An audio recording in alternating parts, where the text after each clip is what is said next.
Every single YouTube channel eventually puts out a tools for beginners type of video. You know what? Every single one of them is wrong, but also every single one of them is right. Let me explain.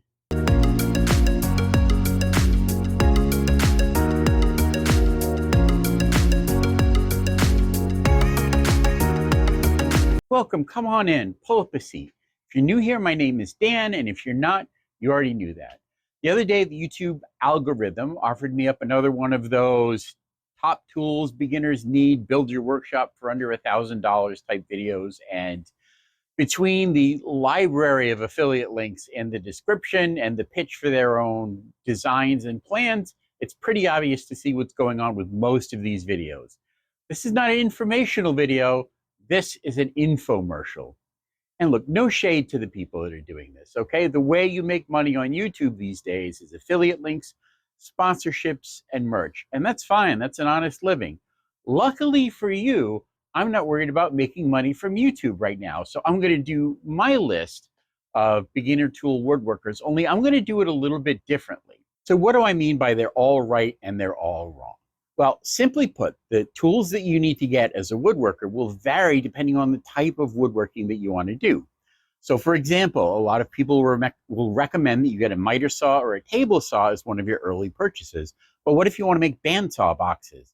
Those tools are going to be virtually useless.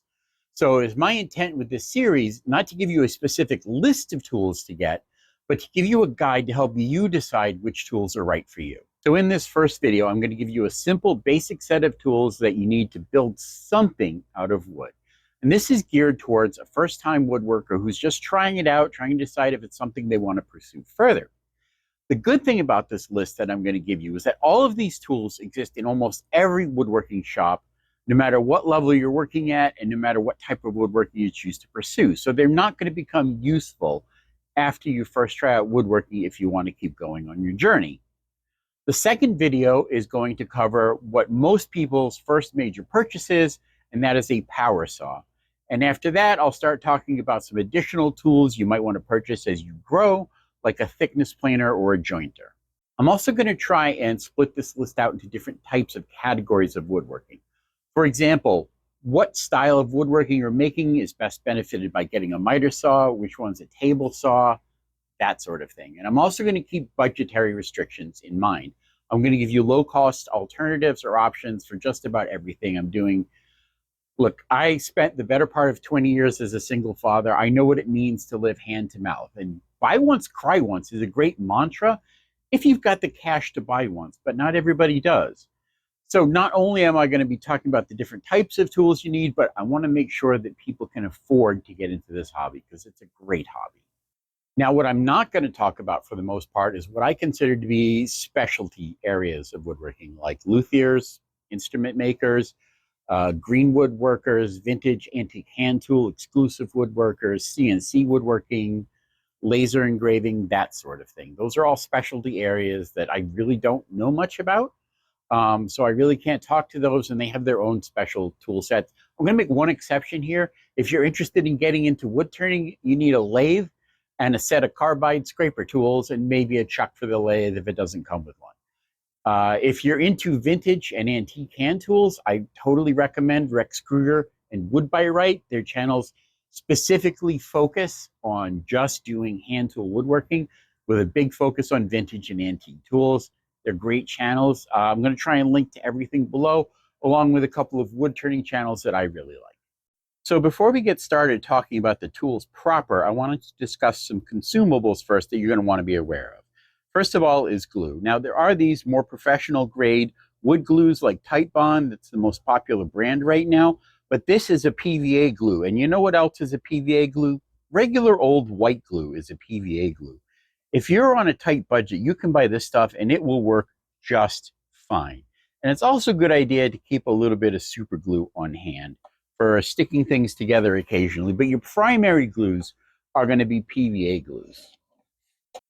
You're also going to want a little assortment of wood screws. Buying like one of these assortment cases at Walmart or wherever is just fine to start with.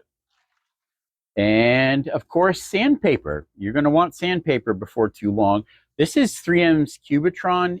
It's a really good sandpaper. Just starting out, you don't have to spend as much as this stuff is going to cost, but you're definitely going to need some sandpaper. And also, you're going to need some rags. Now, I like buying these like boxes of white rags. You don't need to spend any money on this. Paper towels might not hold up so well in the shop, but you can always cut up like old cloth t-shirts, old cotton t-shirts, and use that. The one thing you want to be careful of is rags, is understanding that most finishes get exothermic when they cure, which means they get hot, which means that you don't want to get a rag and soak it with a finish and then dump it in your trash can unless you feel like burning your house down, which maybe you do. No judgment for me on that. And then last of all, is wood finishes. Now, these aren't quite as important. You can build your first products and not put any finish on them. We've got finishes and stains. There are some really inexpensive ones like boiled linseed oil, and you can just use old regular mineral oil that you get at the pharmacy department. There's also, this is one I really like, feeding wax. This is a mixture of beeswax and orange oil. And of course, you may want to stain your products. I generally don't use wood stains. I have these left over from a long time ago. But if you want to work with stains, you can do that too.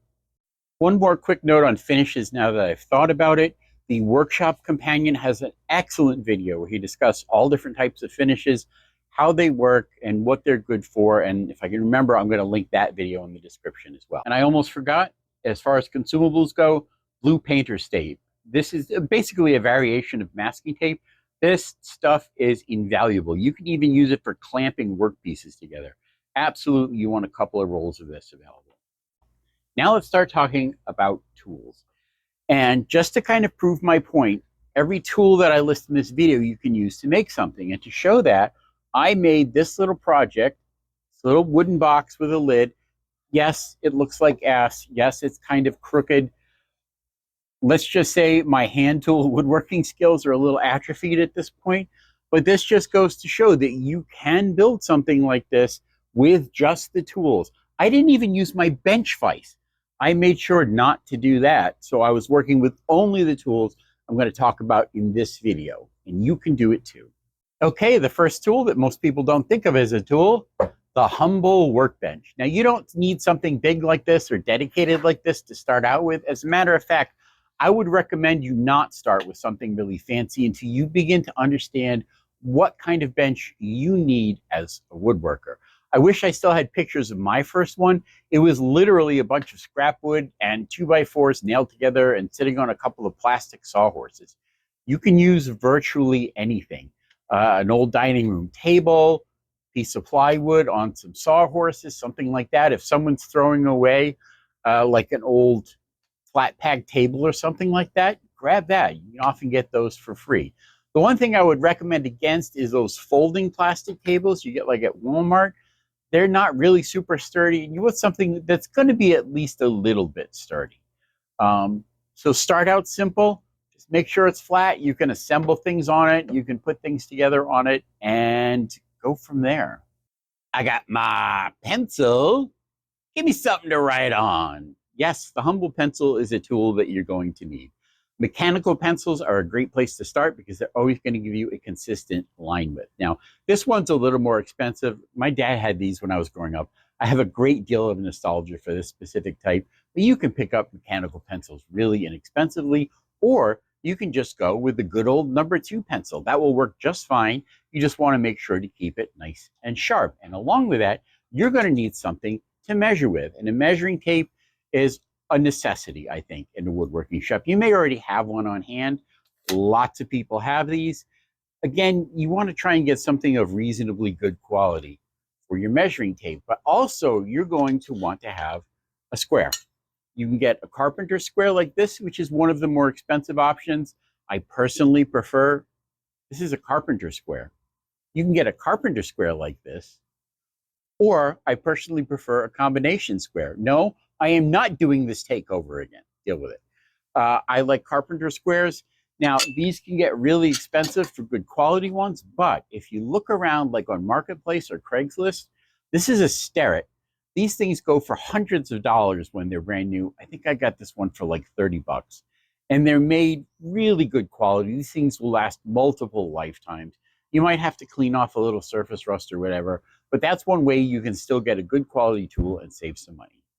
All right, the next tool on our beginning list is the handsaw. Now you can get a traditional saw like this, good for cross-cutting mostly, but personally I recommend getting one of these Japanese style Ryoba saws. They're relatively inexpensive. They cut on the pull instead of the push. Western style saws cut on the push, so they're a little bit harder to learn to use. These are a little bit easier to learn how to use. They're relatively inexpensive, like $20 to $40. But most importantly, you've got ripping teeth on one side and cross-cut teeth on the other side. So you're really functionally buying two saws for the price of one with a Ryoba saw. Also, if you want to get old-fashioned hand saws like these, again, you can look in the secondary market and find really old classic ones that are very well made, but you will have to learn how to sharpen the teeth on those. So that's a whole other deal you might want to consider. The next tool I'm going to mention is a non-marking mallet of some kind, a small wooden mallet or nylon tips or rubber, something so you can tap pieces together. And when you have a little bit of experience, you can actually just build your own little mallet. All right, next up on the tool hit parade, clamps. I am personally very fond of these F-style clamps because they have that screw on them. You can apply a decent amount of pressure very easily. These type of squeeze clamps are also really useful for doing quick clamp ups.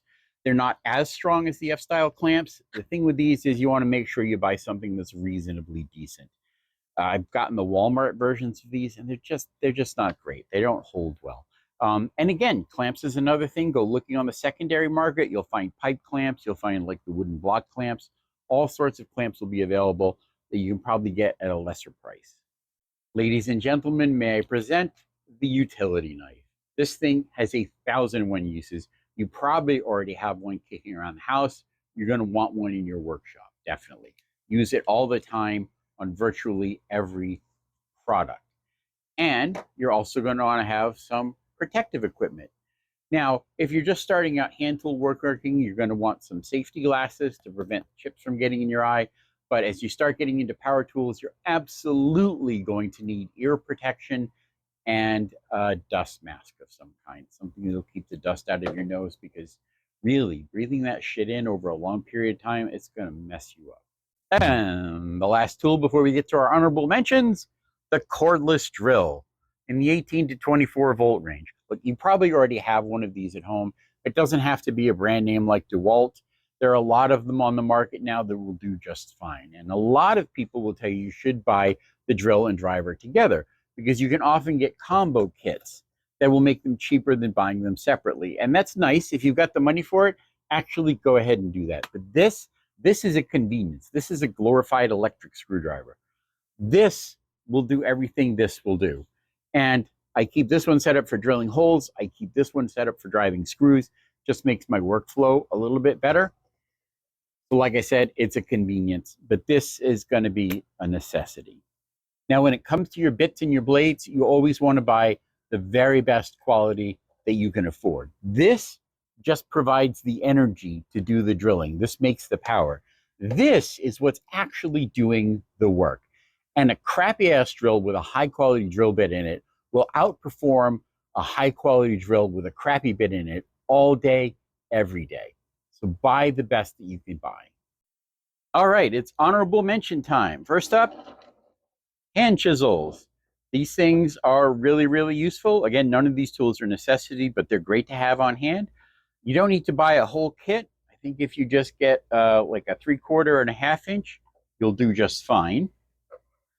Another big one is a block plane. These things are super useful tools for cleaning up edges, straightening out cuts, breaking edges, breaking corners, so you add a little bit of a round over or a chamfer. And with these, you absolutely don't need to buy new. With the chisels, either. Like, get yourself an old Stanley. This is an old Stanley 9.5.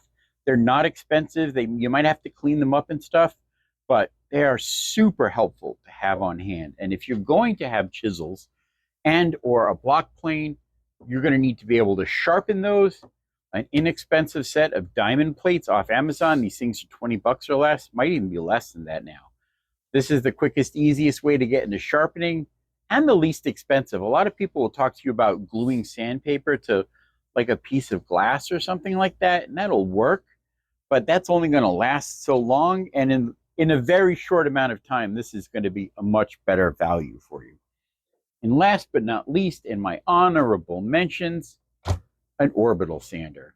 You're going to need to do a lot of sanding. Trust me when I tell you this. And having a good orbital sander is going to make that so much better than trying to do it by hand. All right, and that is it for my very first video in this series. That is the basic set of tools you need to make a simple little project out of wood. My next video, like I said, is going to be power tools. That'll probably be a few weeks from now. And I am recording this on the day that I hit my 100 subscribers on the channel. That makes me so excited and so happy. Keep watching on the channel. I'm going to put up a special video in a little while about me turning a piece of wood into a bowl.